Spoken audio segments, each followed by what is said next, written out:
We all love phone, we all love PlayStation, so why did nobody love the PlayStation phone? In this video, we get answers. Hello, answers? Because it was bad. Or can you elaborate? Well, I think you could if you try. You know what? I'll do it. PSP, huh? Sweet! You probably already know about Sony's handheld PlayStation consoles, the PSP, PSP Go, the Vita. God, was that really the name they went with? But there's a good chance you haven't heard of the other portable PlayStation device, an actual PlayStation phone. Because, despite being long rumoured and much hyped, this absurdly ambitious and ultimately rubbish lost gaming handheld vanished without a trace almost as soon as it was released. Why did it fail quite so spectacularly? Well, that's what we're going to figure out in this video. The story of the weirdest, most broken thing to ever be associated with a PlayStation name. With the possible exception of the PlayStation mouse and that freaky iToy monkey. Where to begin? Well, a product as tragic as the PlayStation phone can perhaps only ever come from a place of deep pain and desperation, a senseless howl in the uncaring night. It's hard to imagine the Sony of today feeling that kind of desperation, nestled as they are under too many layers of soft PS4 money to feel much of anything. But in 2011 that desperation was real, and it came from two places. To understand the first, we must cast our minds back to the state of video games in the late noughties, which in general was a good time for the medium. Rock Band, bigger and bigger open worlds, and a cinematic approach to storytelling that meant cutting your own finger off had never felt so immersive.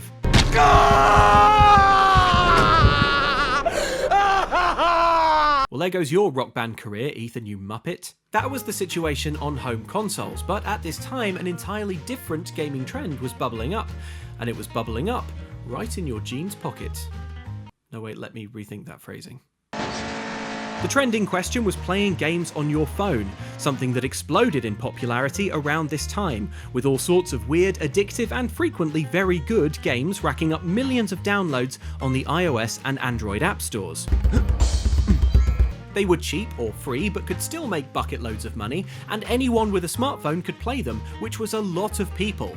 In 2011 alone, Apple sold almost as many iPhones as the Xbox 360 ended up selling in its entire lifespan. I practiced this a little bit. Folks were asking, and not without good reason, if the rise of mobile games represented an existential threat to the whole video game industry. And yes, this is weird to think about in 2021, when mobile games, while still very successful, are very much, you know, their own thing. Which is to say, we understand them, we despise them, and we play them anyway, because what, am I just supposed to let all the penguins on Penguin Isle starve to death? In unupgraded habitats? I don't fucking think so. An even bigger cause for alarm for the video game old guard back in the late noughties was that smartphone hardware was getting very powerful very fast. And out of nowhere, games built to run on something the size of a candy bar started all of a sudden to look genuinely frickin' gorgeous. Certainly the equal of anything you could get on the PSP or Nintendo DS, and at a fraction of the price. So, source of desperation number one, an existential threat from Android and iPhone to companies like Sony. Microsoft and Nintendo, by the way, at around this time were also making their own defensive moves to counter the mobile gaming menace, with varying levels of success. Okay, no success. But today we're talking about Sony, so let's get into source of desperation number two. And at this point, regrettably, we have to get a bit businessy. Because while I've been saying Sony, technically at this point we should be talking about Sony Ericsson. No wait, don't go. This is a distinction that is important to make, but I fear boring to explain, so I'll allow myself the use of only three terrible business terms. In 2001, Sony made a deal with Swedish telecoms firm Ericsson to sell mobile phones.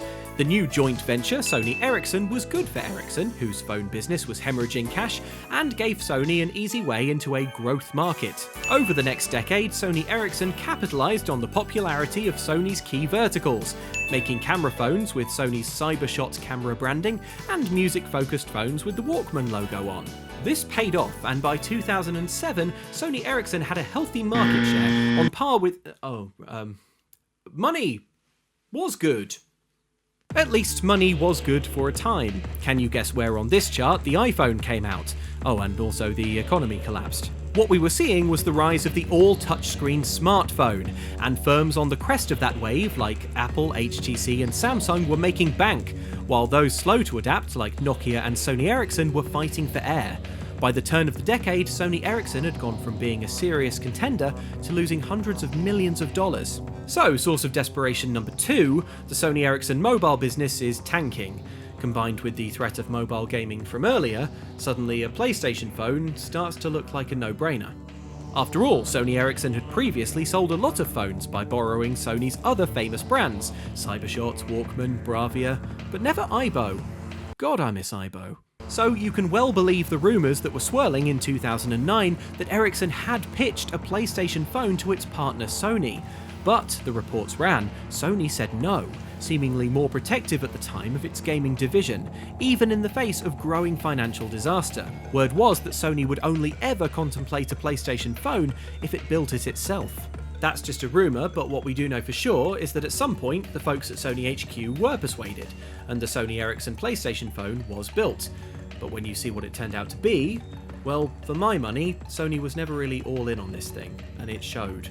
Sony Ericsson could be releasing an Android phone designed for handheld gaming. But at the time, everyone was psyched. Whispers of a longed-for PlayStation phone had been swirling as far back as 2007, thanks to several cryptic Sony patents that detailed things like a touchscreen device with vibration feedback. So when more reports started popping up of a smartphone with hybrid game controls, the hype was really intense. By the second half of 2010, the rumour mill was spinning so hard that no villager would go without bread that winter, hitting its peak with a leaked image published by Engadget that showed without doubt that the PlayStation phone was real. It didn't even seem, at the time, like a terrible idea. Because even when some of gaming's most seasoned minds were set to the task, it simply was not proving possible to make a touchscreen controlled action game feel as good as it looked. Even the best and most beautiful mobile games around relied at some point on virtual buttons pinned to the corner of the screen, and with no physical feedback to help you play, these visually sumptuous games were always going to struggle to compete with a handheld console. This looked like a solution, but as soon as it was announced, things started to get weird, starting with the name. Xperia Play combines Android smartphone technology that the consumer needs with the incredible PlayStation experience that the gamers want. When it finally became official in February 2011, this longed-for device got its official title, the Xperia Play, the word PlayStation notably absent. I'm very proud to finally officially introduce the Xperia Play. What are you doing, man? Oh, sorry, I forgot it's a smartphone first. Weird, especially as, to all who beheld it, this was the PlayStation phone. Not just because that's what the rumours had been calling it for years, but because, folks, unless I've got significantly worse at identifying shapes in the last 10 seconds, that's a PlayStation controller. And here is Kazuo Hirai, then leader of PlayStation, telling me all about the Xperia Play's wonderful features, though even he seems occasionally as confused as us. We have ensured that Xperia Play will come preloaded with a legendary PlayStation 1 title. Nice recovery, Kaz, that's why they pay you the big bucks. So what the hell was going on? It's a phone with a PlayStation controller, but look closer, there's no PlayStation logo anywhere to be seen. Do you recognize these keys? This is a real PlayStation certified game controller. Here's where things start to get murky. See, the Xperia Play wasn't being called the PlayStation phone, it was a PlayStation certified phone. And I'm delighted that Xperia Play is the first PlayStation certified product to hit the market. What does PlayStation certified mean? The long answer is that the Xperia Play met hardware requirements for a new service, PlayStation Mobile, and that's where its games would be coming from. PlayStation Mobile would be a kind of Android app store that housed a great many Android games, very many of which were also available in the regular Android App Store or on iPhone, and a scant few PlayStation 1 titles. Adding to the confusion, PlayStation Mobile was at first called PlayStation Suite, and it wasn't ready for the Xperia Play's launch. PlayStation Suite content will be distributed through the PlayStation Network store that we plan to launch towards the end of this year.